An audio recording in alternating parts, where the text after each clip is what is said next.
So you see, that's where the trouble began. That smile. That damn smile.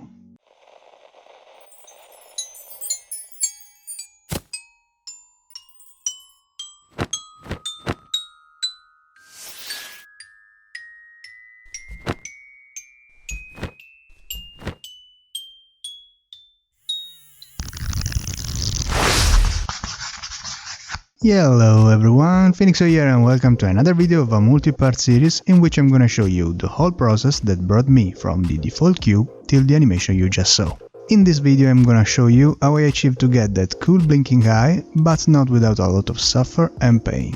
I'm gonna leave you in the description the video from an amazing YouTube channel called Level Pixel Level, from which I get inspiration. I suggest you to go check this video to properly understand what I'm gonna do in this one. So let's start appending to this project an armature I made previously based on the video in the description. Basically, for each eye you have two main bones that control the blink of each eyelid. Each eyelid is moved through the rotation of a bunch of bones. In object mode, select first the eye rig and then the Rigify armature rig, and join them pressing Ctrl J on your keyboard. In edit mode, move the eye rig to an empty layer slot in the armature property menu. At this point, let's use the cursor and the snapping tools to place all the heads and tails in the right place.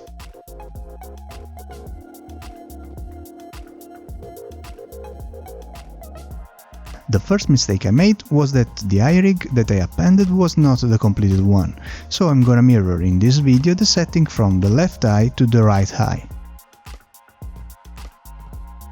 As you can see, I had to fix the bones roll to get the right blink.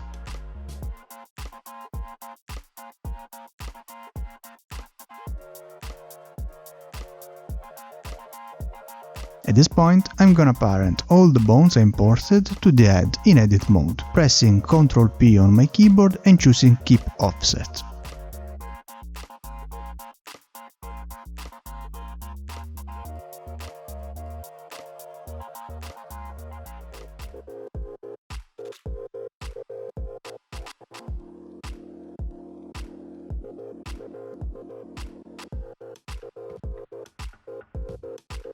For each of the bones that are gonna control the eyelid, I'm gonna create a vertex group in the Phoenix mesh using the same name of the bones. And here is where I really screwed up. At this point, I have to assign the vertices of the mesh to the connected vertex group, so they can be moved by the bones. To do so, don't use neither the Assign button under the vertex group section, nor vertex weights in the item properties menu. As far as I understood, in this way you are not using the mirror option, with the consequence that you have to repeat the whole process for the other eye. For all the vertices around the eye area, I strongly suggest you to clean the weights that have been applied by Rigify previously. And be careful also with the auto-normalize options that can be annoying in this phase. I didn't do anything of what I said, and this was another mistake I made. Especially if there are many vertices to paint, I think that the proper way to do it is using weight painting mode. I was really in doubt about posting this video, because of the many mistakes I made that will result in a video difficult to follow. At the end, I decided to post it anyway, because first of all, it's not a step-by-step tutorial, but especially because I can share with you what I learned from my mistakes, so you can avoid doing them. And in case you have any advice for me to approach the problem I had, please leave a comment and I will thank you forever.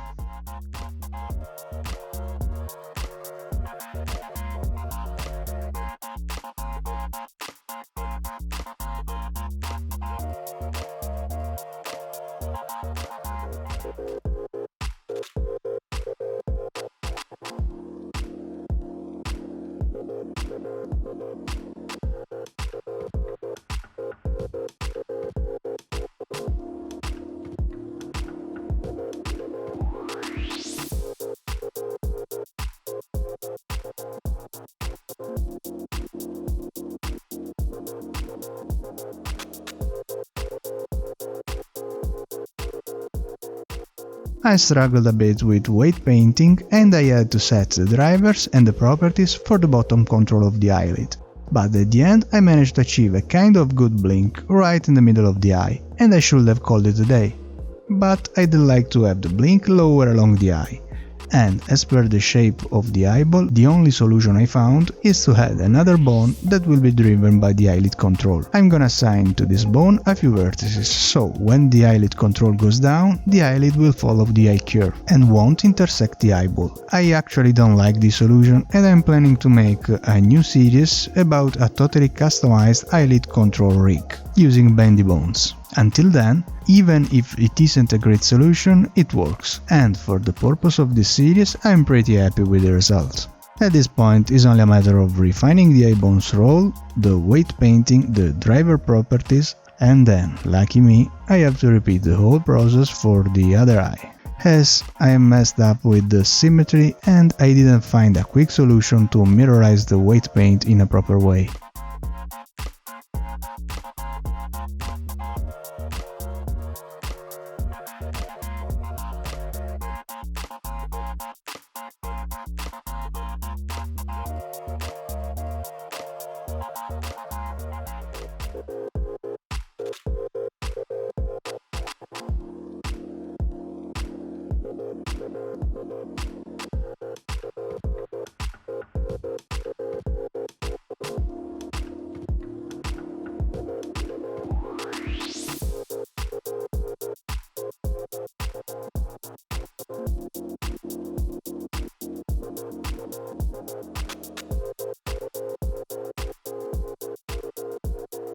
After doing so, I finally achieved an acceptable blink for both eyes and I was ready to go on.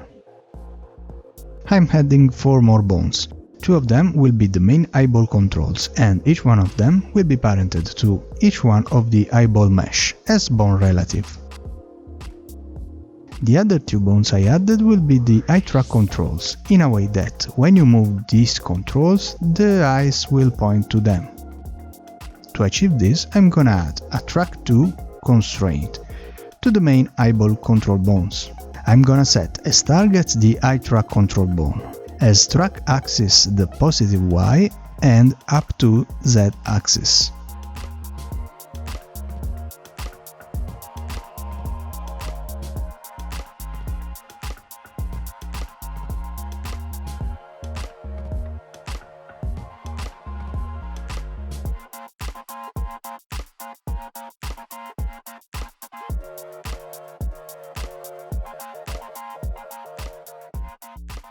Now I'm gonna add another bone that will be the main look at control, and that will be the parent of the 2 eye track controls and child of the head bone. And I think the result is awesome.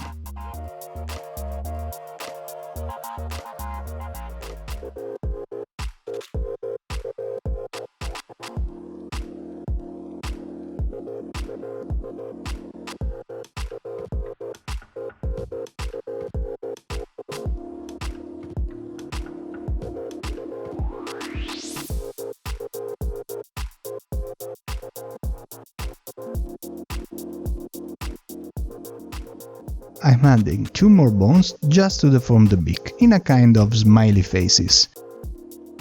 Nothing fancy, simply place these bones at the side of the beak, create 2 vertex groups with the same names in the Mesh Properties menu, and weight paint some vertices to them.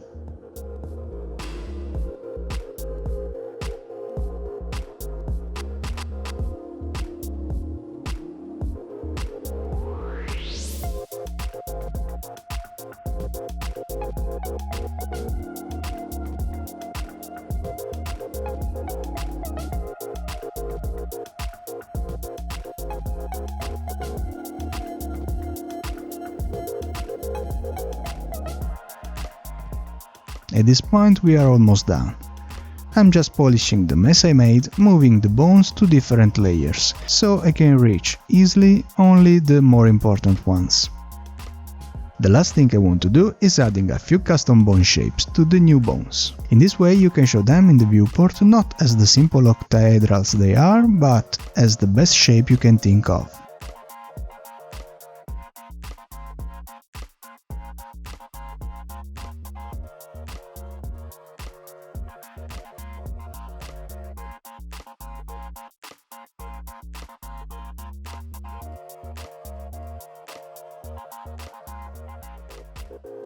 Simply create a few different curves using the modeling tools and select them in the viewport display custom shape of the bone you want to modify.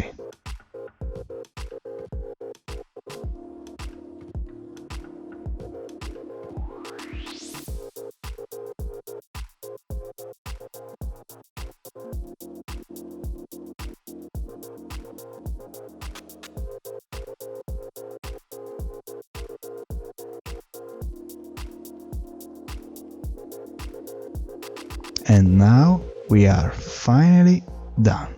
I know this wasn't an easy video to follow and I really appreciate if you are still here.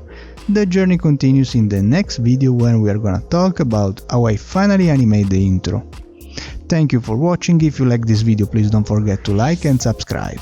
I hope you will still be part of this journey, and in that case, see ya!